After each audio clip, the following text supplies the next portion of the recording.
The indigenous people of Biafra, a group known by its acronym IPOB, is at the forefront of the Biafra liberation movement. This movement seeks to create an independent nation for the Igbo people in southeastern Nigeria. They believe the Igbo have faced decades of injustice within the Nigerian state. In early April 2025, this group issued a message that was both a plea and a command.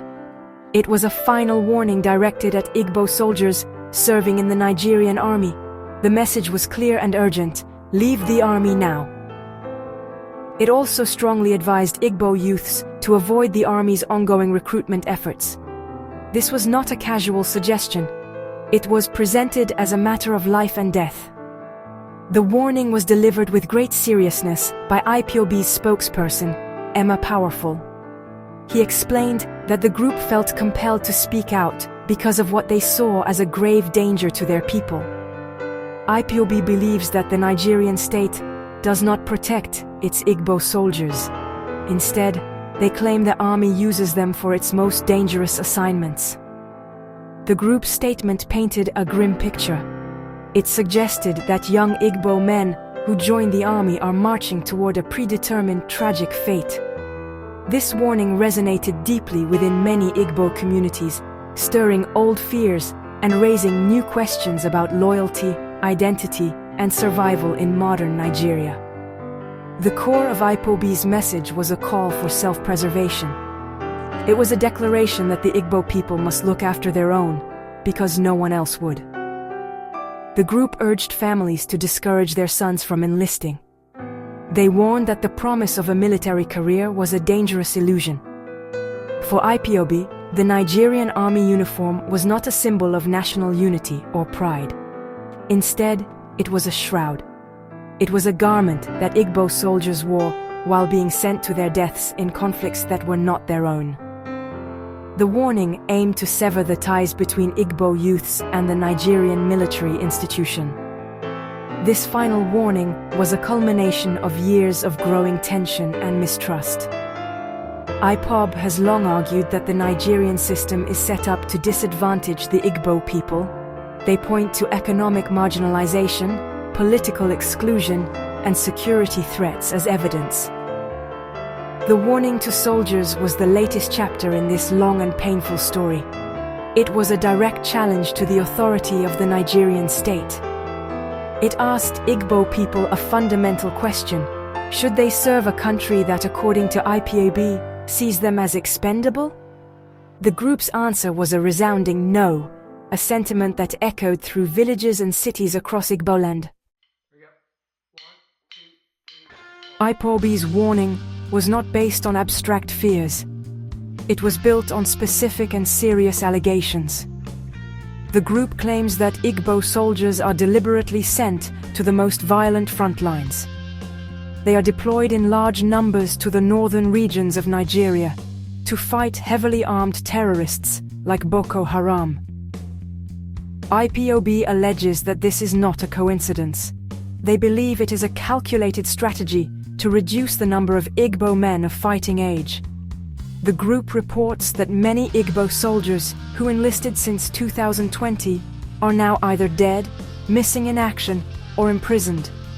Their only crime, IPOB insists, was demanding fair treatment and proper equipment. The mistreatment, according to IPOB, is systemic.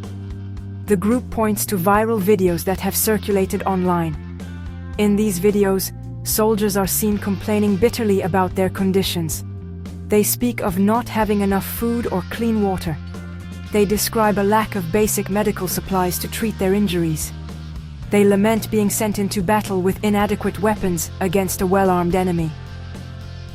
This poor welfare has led to very low morale among the troops. IPOB argues that this is why the army is always recruiting. It needs to constantly replace the many soldiers who die, desert, or are too broken to continue fighting. Another major point in IPOB's warning is the government's policy towards so-called repentant terrorists. The group is outraged that the Nigerian government offers amnesty, financial compensation, and even integration into society for terrorists who surrender. Meanwhile, the loyal soldiers who fight and die to protect the country are neglected. Their families often receive little to no support. This double standard, IPOB argues, proves that the Nigerian state does not value the lives of its soldiers, especially those from the southeast. It sends a message that loyalty is punished while terrorism is rewarded, a bitter pill for any soldier to swallow.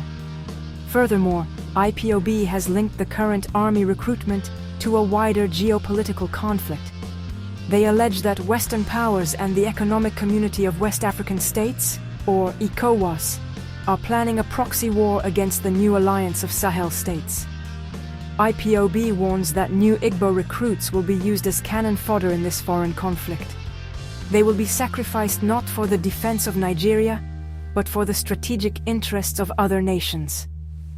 According to this view, joining the army means a young Igbo man faces three possible outcomes: being killed by terrorists, being eliminated by the state, or dying in a proxy war far from home. To understand IPOB's warning, one must look back into Nigeria's history. The relationship between the Igbo people and the Nigerian state is haunted by the ghosts of the past. The Biafran War, which took place from 1967 to 1970, is the deepest wound. The war began after a military coup, and a counter-coup led to the mass killing of Igbo people living in northern Nigeria. In response, the Igbo-dominated eastern region declared independence as the Republic of Biafra. The brutal three-year war that followed resulted in the deaths of millions of people, many from starvation due to a Nigerian blockade. This history created a profound sense of grievance and mistrust. After the war, the Nigerian government declared a policy of no victor, no vanquished to promote reconciliation. However, many Igbo people feel that they have never been fully reintegrated into the country. They believe they have been systematically marginalized ever since. They point to the fact that no person of Igbo origin has been elected president of Nigeria in the decades since the war. They also speak of being denied key political appointments and economic opportunities. This feeling of being treated as second-class citizens has fueled a desire for self-determination and has given rise to groups like IPOB. This historical context is crucial to understanding IPOB's view of the military. Before the war, the Igbo were well represented and highly successful in the Nigerian army. In fact, Nigeria's first military head of state, Major General Johnson Aguiyi Ironsi, was an Igbo man. IPOB believes that the Nigerian state has never forgotten this. The group alleges that the state sees any significant presence of Igbo people in the military as a potential threat.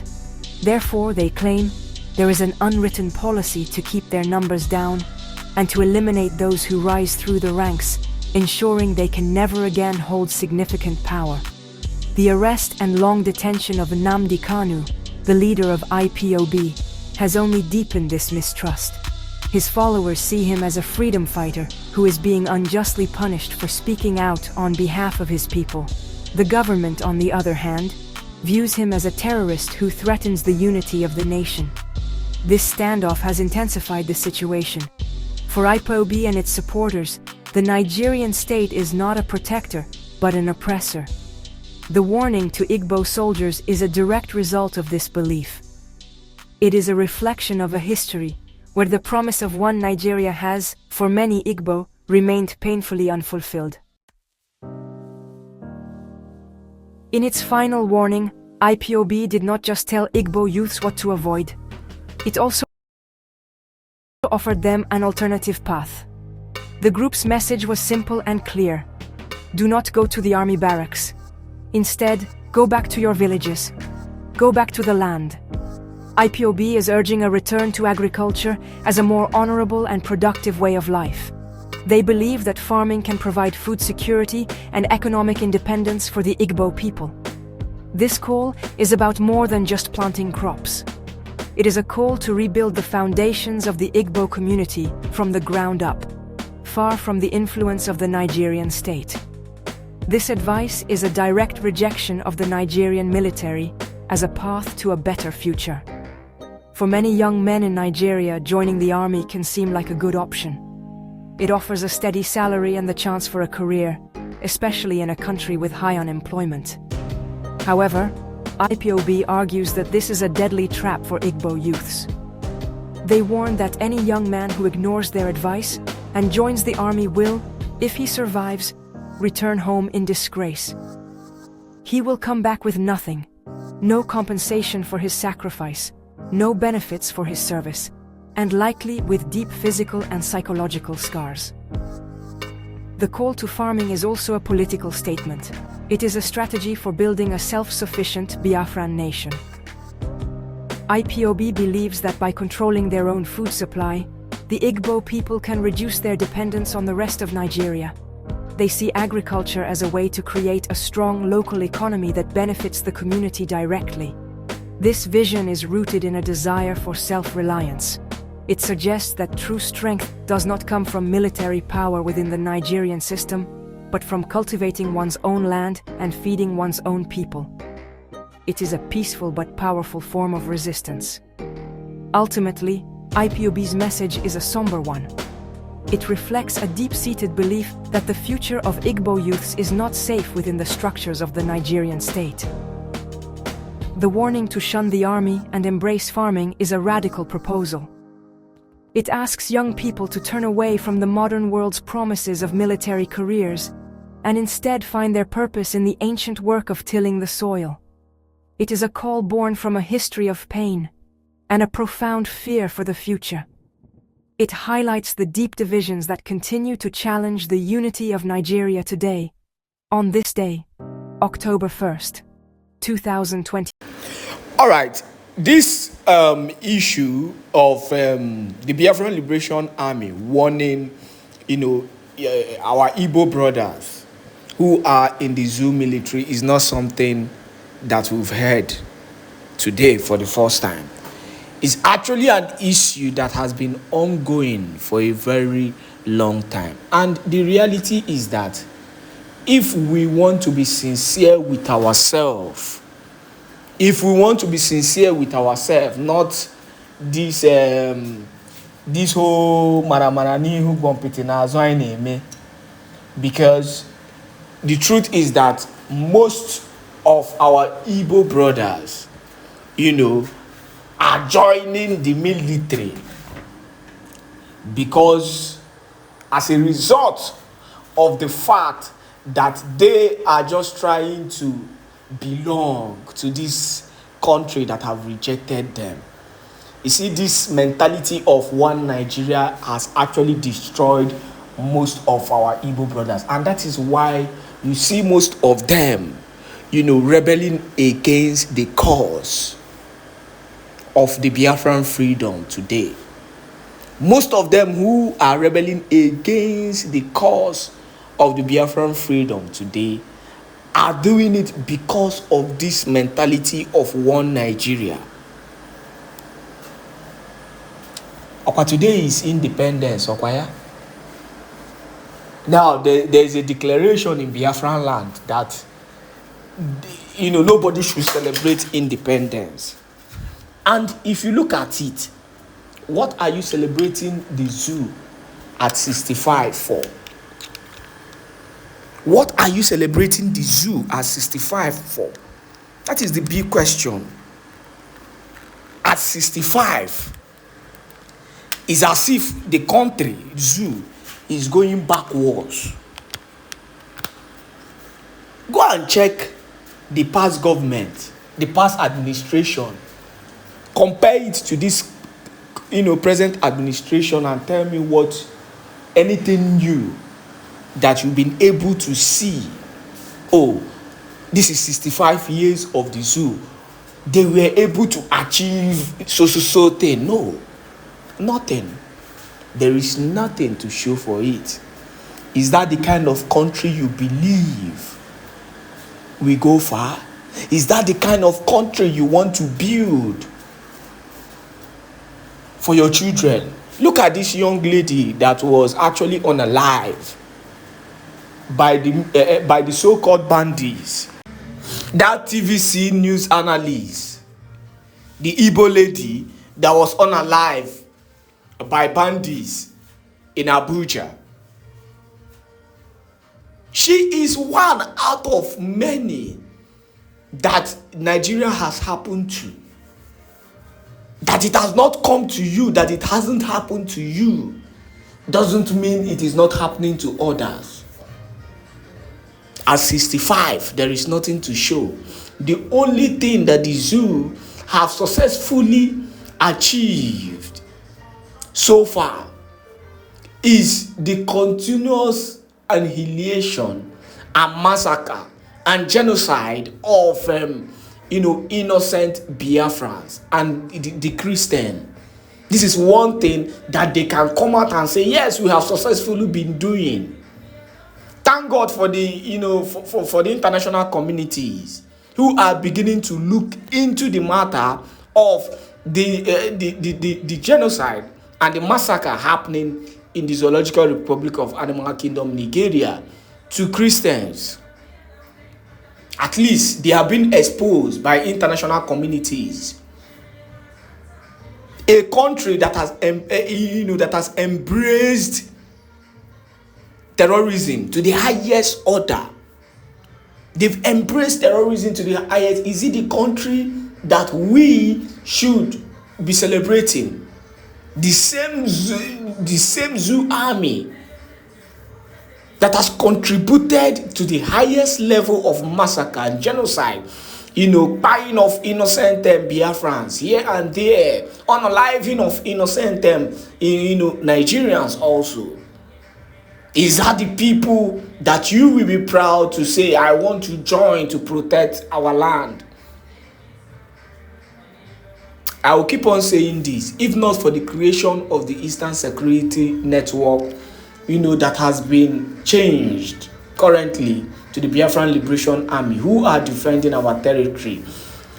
I don't know what would have been the ordeals of Biafra, because the reality still remains that, the Biafran Liberation Army and the Biafran Defense Forces are the only defense forces that have continued to protect and make sure innocent lives and properties are being protected in Biafra land. For example, I want you to watch this particular video so that you will even see the level of atrocities that is being committed by the zoo government in Biafra land, so that you will understand what we are saying. At 65, this country has continued to unalive innocent people. At 65, there is nothing, no infrastructure whatsoever to show that the zoo, is improving. Is that the kind of country you want? No, watch this video and afterwards we will chat on the comment section. Fulani bandits seize over 50 armor tanks and over 1,000 AK-47 assault rifle belonging to the Nigeria military. Here are the news in details. Wonderful people of Biafra, lovers of freedom all over the world, you are welcome once again to Biafra Unite channel /television this very moment. Today's date is 12th of August 2025, and I have a video for you. My people, there is a current video which is currently trending all over the not social media platform, but WhatsApp groups, because the Zoological Republic of Animal Kingdom government and its military terrorists do not want the people to see this video. They don't want this video to trend on social media. So they have done everything within their powers to make sure that this video does not see its way through Facebook or other social media platforms. But we are here. So long as we have gotten hold of this video, we are going to put it on social media, whether they like it or not. My people, I will be playing this video while talking on top of it because that breezy, that wind has blown. And now we have seen that Reverend fathers also wear trousers. We have seen the nyash of the fowl. So I want us to watch this video together with us to understand what is going on. And I'm going to explain it. Look at them. Over 50 armored tanks and more than 1,000 assault rifles taken over by the Fulani bandits. In fact, they did not just seize vehicles and all this armory. No, it was delivered to them. Oh yes.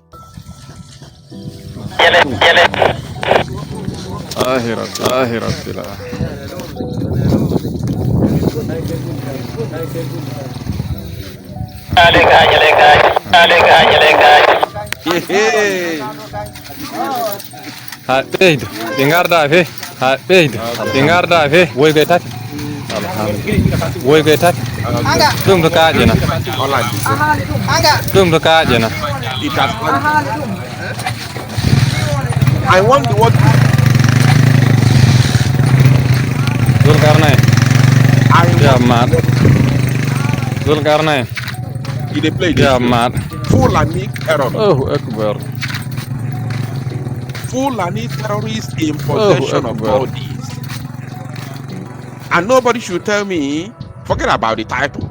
Forget about the title of this video. Nobody should tell me that they seized them.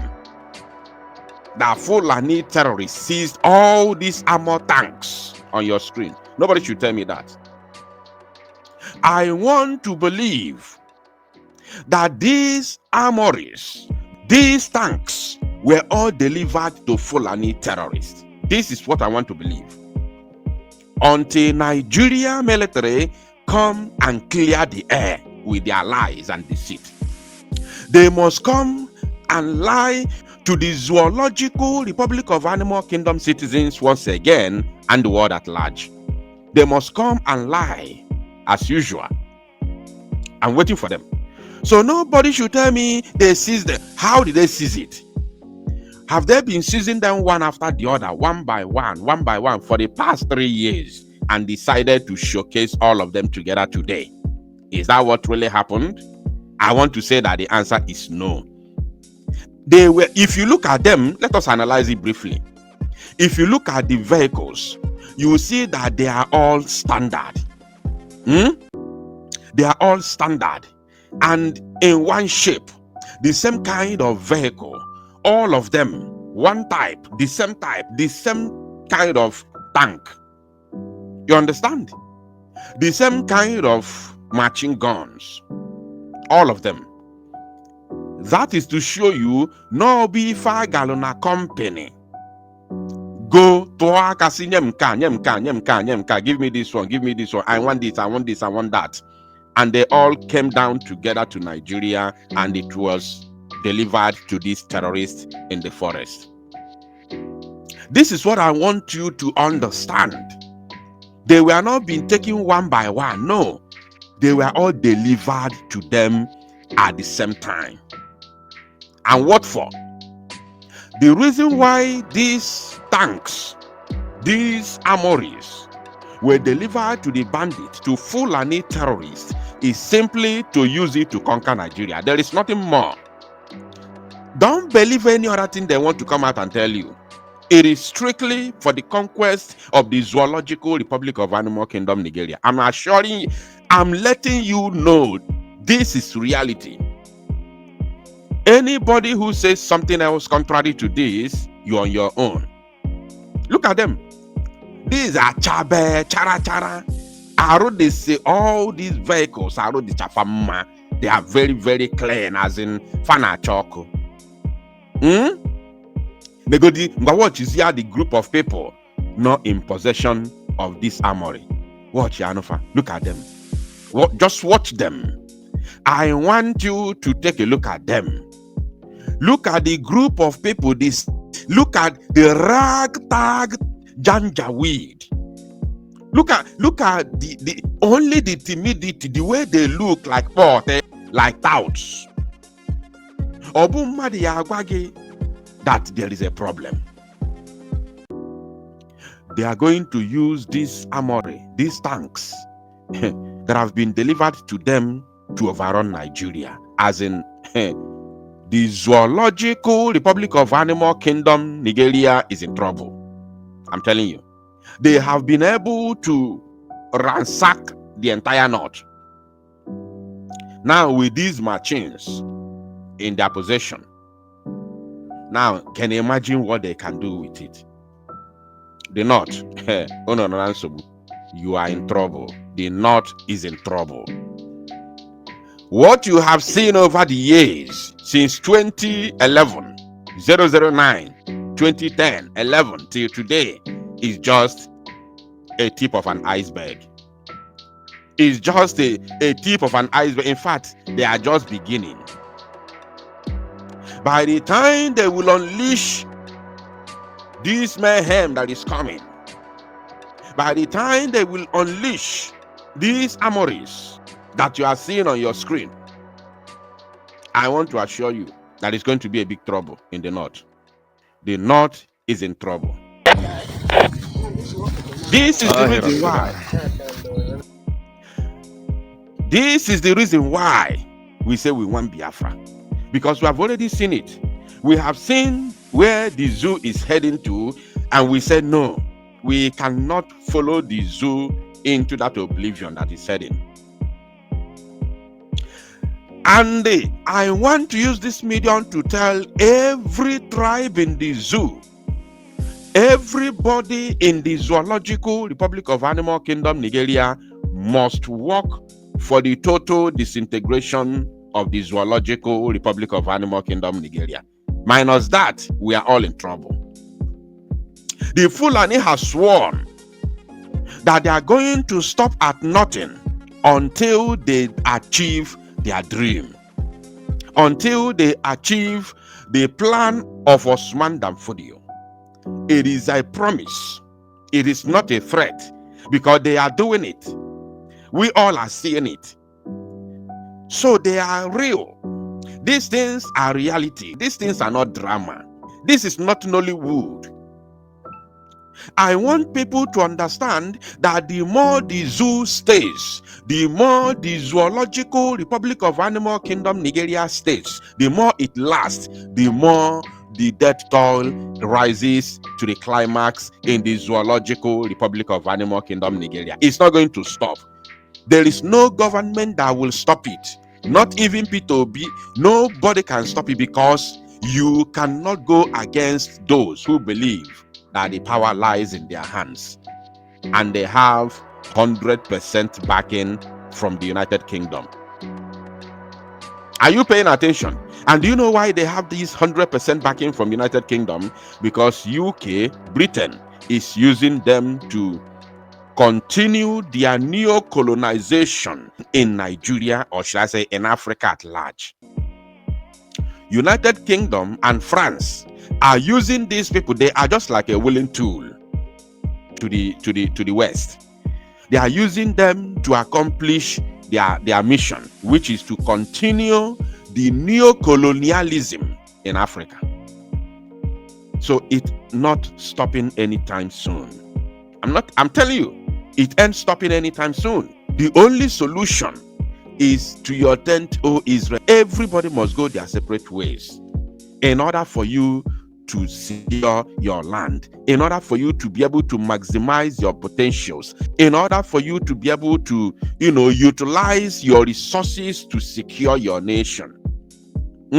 Whichever resources you have, you use it to secure your land. That is the only solution. Apart from that, they are not time.